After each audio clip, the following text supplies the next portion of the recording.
Salam alaikum, chers étudiants, chères étudiantes, معكم تشوف أخ محمد في une nouvelle vidéo. في هذه la vidéo, إن شاء الله غادي نشوفوا la notion du surplus.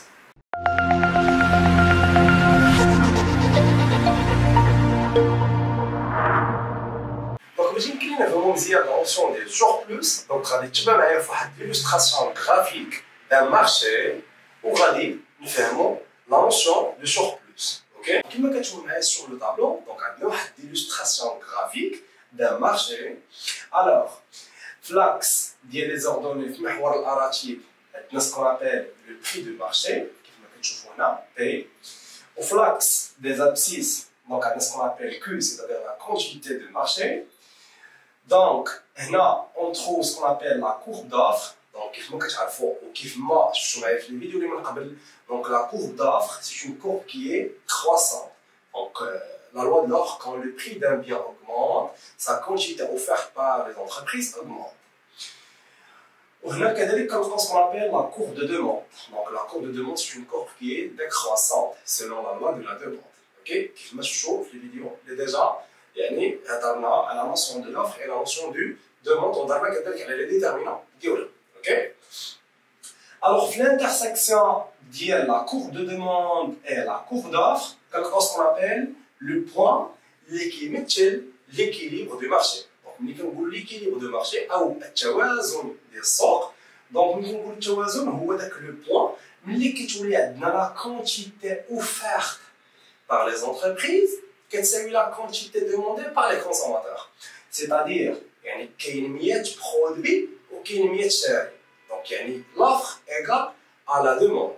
ما كاين لا فائض في الانتاج c'est-à-dire excès d'offre وما كاينش كذلك فائض في الطلب un excès de demande. OK? Donc عندنا la situation d'équilibre. Donc la situation d'équilibre كيميزوها جوج ديال الاشياء. Donc premièrement la quantité d'équilibre كنديروا l'étoile pour mesurer la situation d'équilibre. On a عندنا P étoile c'est-à-dire le prix d'équilibre. Alors d'abord غادي ندوزو vers la notion du surplus. وباش تعرفوا راه عندنا جوج ديال لي surplus. Donc عندنا le surplus du consommateur وكذلك le surplus de producteur. Alors نبداو le premier surplus اللي هو le surplus de consommateur. Donc le surplus de consommateur شنو المقصود به؟ Le surplus de consommateur c'est la différence entre le prix d'équilibre et le prix que le consommateur est prêt à payer. C'est-à-dire هو الفرق ما بين الثمن القصوي اللي يقدر المستهلك يشتري به واحد البرودوي والثمن اللي لقاه في السوق. نعطيكم ان اكزامبل.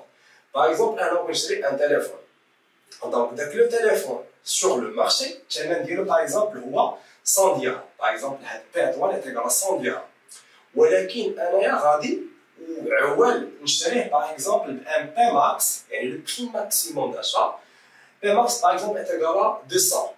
Donc, الثمن اللي مستعد انا نعطيه داك البرودوي هو 200 درهم ولكن سور المارشي لقيتو غير ب 100 درهم. دونك عندي اون ديفيرونس ديال 100 درهم. دونك هذا هو لو سوربلوس سيتادير لو كان الربح ديال المستهلك ما بين لو بري دو مارشي اي لو بري ماكسيموم داشا الثمن القصوي ديال الشراء ديال المستهلك. اوكي دونك هذا هو المقصود سكون ابل لو سوربلوس دو كونسوماتور. اوكي Deuxièmement, on trouve ce qu'on appelle le surplus de producteur. Le surplus de producteur, c'est le farq بين الثمن توازن le prix d'équilibre du marché وكذلك le prix minimum de vente. OK? C'est-à-dire le produit par exemple داير 100 درهم sur le marché ولكن الشركه تقدر تبيعه غير 50 درهم. Donc le prix d'équilibre مثلا هو 100 درهم كما كتبوا قبيله وهذا هو par exemple le prix minimum de vente هو 50 درهم. Donc la différence بين هاد le prix و هاد le prix minimum de vente donc عندنا 50 درهم. Donc 50 درهم هي ce qu'on appelle le surplus du producteur. Donc bien sûr, on va prendre en considération la quantité d'équilibre du marché. Okay? Donc la notion de surplus de producteur c'est la différence entre le prix minimum de vente et le prix d'équilibre sur le marché.